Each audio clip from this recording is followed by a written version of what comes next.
What it is, guys, it's your boy BlastphamousHD, and today we're going to watch a video called Top 10 Strangest and Creepiest Things Found in Storage Devices or Lockers. This should be good. I used to actually go to like storage auctions and shit, so I've seen and heard of some of the fuck shit that comes out of these things. The link to the original video is in the description down below, of course. And as always, Lego. You can feel comfort in storing your private belongings inside lockers and other storage devices. However, sometimes the private belongings found inside these storage devices are rather strange and disturbing. Number 10. The only time it's acceptable to keep around a headless doll is the 5 minutes between the dog ripping the head off and you discovering it. When someone stores a headless doll among knives, it's most likely a problem. Robert Dewey Hoskins, who was rearrested after escaping from a mental hospital in February of 2012, was convicted of threatening to murder Madonna, and that headless baby doll was found in his storage unit in Long Beach. LA Weekly reports on the 10 creepiest items found in the Madonna stalker's storage unit. Besides the headless baby doll and dozens of knives, Hoskins kept a very scary clown mask, a sumo wrestler baby doll, a Barbie backpack, and so much more. I love how amongst all the things that's found, knives, headless baby dolls, a horrifying clown mask, and an ass-naked sumo wrestler doll, this nigga gonna put up the fucking Barbie backpack. I don't know why, but it does make this dude seem more dangerous. Like, man, not only does this dude have knives, bruh, this nigga got Barbie apparel. My nigga, you know this dude's off his rocker. Like, yo. Number 9. A married couple with 2 kids made a horrific discovery when the mother, Mrs. Copeland, found a safe in her 10-year-old son's room. When questioned about where he got it and its contents, he simply pleaded the fifth. Both parents were unable to get any info out of their son. Eventually, Mr. Copeland was able to pry the safe open and was shocked at what he found inside. The head of their dog that had recently passed and was buried in their yard was stuffed into the safe. Blood poured out of the box as Mr. Copeland screamed in horror. Their son said he loved that dog so much that he wanted to have a part of her forever, so he dug up the body, cut off its head with a tiny kitchen knife, and stuffed it in the safe that was found by the mother later on that same day. Adoption! Instant adoption! You're done. You're fired as my child. I'm not doing it. Tell me that's not some paranormal activity bullshit, okay? In the movie Paranormal Activity, the whole goddamn movie, the female's giving signs that she's on that fuck shit and she's probably gonna kill everyone, right? Bruh, tell me this ain't a red sign. Tell me this is not a red alert. Huh? Is this not a sign? He's basically telling you he's going to kill you all and eat you in your sleep. And why didn't Mr. Nightmare talk about how they later on, while the kid was asleep, packed all their shit up in the family station wagon and drove like 7 states away, never to return for the child? Because that is the real response. This is not the right thing to do. Number 8. Fuck. Some people like to take their work home with them, but Dr. Michael Birkland, a former medical examiner, took his work to his storage unit in Pensacola. And when I say work, I'm talking about body parts for more than 100 people. All this creepiness was discovered in August 2012 when some poor soul bought the contents of Dr. Birkland's unit at a storage auction. It seems that Dr. Birkland's hobby included the storing of 10 brains as well as other body parts like lungs, hearts, and tissue samples. Dr. Birkland was thrifty as well as creepy, keeping a heart stored in a styrofoam cup. Police noted that formaldehyde was leaking from the cracked lid. The body parts, which were harvested during private autopsies performed inside funeral homes in Florida, were also found inside Tupperware containers, trash bags, and specimen cups. Interestingly, Dr. Birkland was fired from his job as a medical examiner in 2003 for failing to complete autopsy reports in a timely manner and for keeping a big backlog of cases. Number 7. Unit B8 in U-Store Self-Storage in Clearwater, Florida, held something that couldn't be auctioned off when the family fell behind on payments in January of 2012. When the storage facility manager told the family that the contents were going to be sold, the truth came out. Tell me these son of a bitches did not have an actual body in their storage. The banana boxes and old TVs rested the grandma's skeletal remains.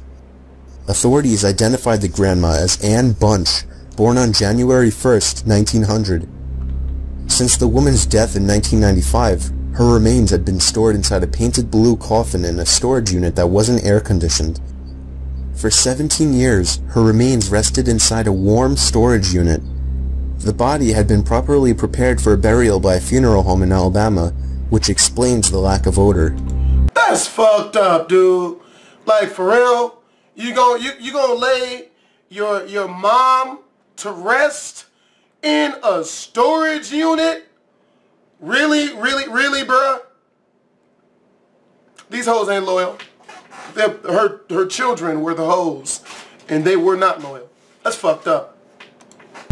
Hoes ain't loyal. A lot of people refuse to go to public pools, and maybe this will be one more reason. An elderly man named Jacob Pastor, who swam in a public pool in Colorado, used the same locker in the changing room every time he visited. A lot of the lockers went unused, as most people didn't even need to use them, and it wasn't a very crowded pool to begin with. One unfortunate day, however, perhaps he had tired himself out a little too much and opened the wrong locker, the one right next to his usual one. The skeletal remains of a human fell out from the locker, almost as if it were tackling him to the ground. By the looks of it, the body that once was had been in there for years, as it was fully decomposed. It looked as though somebody had been forcefully jammed in there, or perhaps they simply got stuck in there themselves. That mystery will remain unsolved. That's not a good way to die. Stuffed in a fucking locker? Ain't that a bitch? That's some school bully type shit. 5. Imager user Oldswagon is a reformed thief who earns money on the side by unlocking safes for people. But little did he know that this job could lead to him helping solve a vile crime. A landlord contacted the lockmaster to help him bust into a safe that one of his tenants had left behind. But neither of them were prepared for what was lurking inside.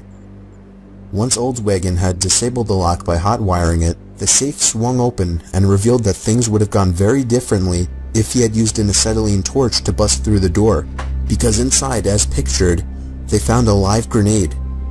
Unfortunately, the live grenade was one of the more innocent items concealed within the safe's near impenetrable metal walls. The SD cards pictured were all filled with child pornography, and the journal was so depraved that Oldswagon wrote, "I thumbed through it, and I won't tell you what was in it so that you could actually sleep tonight."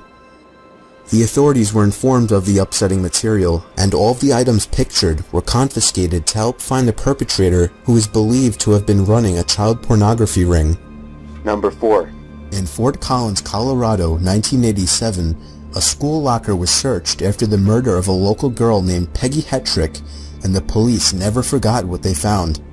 Timothy Lee Masters' locker was crammed full of over 2,200 pages of violent writings and horrific drawings of mutilated bodies, with some of them resembling the scene where Hetrick was murdered. The 15-year-old pupil was found guilty at trial and sentenced to life imprisonment, but he was eventually acquitted in 2008 when advances in forensic science cleared him of acting out his sick fantasies in real life. Peggy Hetrick's killer has never been caught. 3. When Mr. Shannon Wisnett bought a barbecue smoker from an auction storage unit, it contained a human leg. The severed limb was wrapped in tinfoil, but when police traced its owner, the leg's origins turned out to be distinctly less murderous than they were expecting. The former owner of the storage unit, Mr. John Wood, was involved in a plane crash in 2004. That meant his leg had to be amputated below the knee. He opted to keep the limb so he could be buried with it, but somehow forgot that he had put it in storage. Bruh! Most people forget their car keys. Some people even forget a birthday. How you forget your whole leg? It's your leg. What? What, really? like Like, can you imagine what's the response when you find your missing limb? Like, oh, that's where I put my entire leg. Ah, gosh dang it, you know, man, blonde. Number 2. When she was refurbishing a derelict home, Ann Contola discovered a wall safe hidden behind the plasterwork. Convinced it might hold something of value, she called the locksmith to crack it open. But instead of riches, she was greeted with a handful of human teeth. Number 1. Reddit user by the name of Lumberjack found a bizarre hidden crawl space in his house, but it was the locked safe within that contained the most spine-chilling material. The tiny place designed to fit a water heater was carpeted and led to a mysterious black door that was locked. In order to be able to sleep in the house ever again, Lumberjack broke through the door and was greeted by a black sentry safe that was looming in the corner. When the safe was opened, it Please, money. Come on, money. Daddy needs a brand new yacht. I mean, well, an initial yacht first, but a second one yacht after that. Come on, money. Contained numerous VHS tapes that didn't Fucking child porn every time. God damn it. That's my guess, man. God fucking child porn. seem to contain innocent home movies. No, no, no, no could be found written on one of the tapes. As if that weren't bad enough, there was also a chilling note in ominous dripping black ink, saying, "Save yourself." 8 months ago, Lumberjack told the Reddit community that he had turned in the tapes to the police. How does that count? That's not ominous if I don't get to know what's on the freak nasty ass tapes. So, with that being said, man, honestly, the Nightmare dude, this guy, Mr. Nightmare, this guy has a voice for fucking creepypasta and just telling this shit, dude. He's one of my favorite top 10 channels, you know, among Matthew Santaro and a couple other guys who do horrific stories of real life craziness. With that being said, man, make sure to go subscribe to the homie. The link to this original video is down in the description below.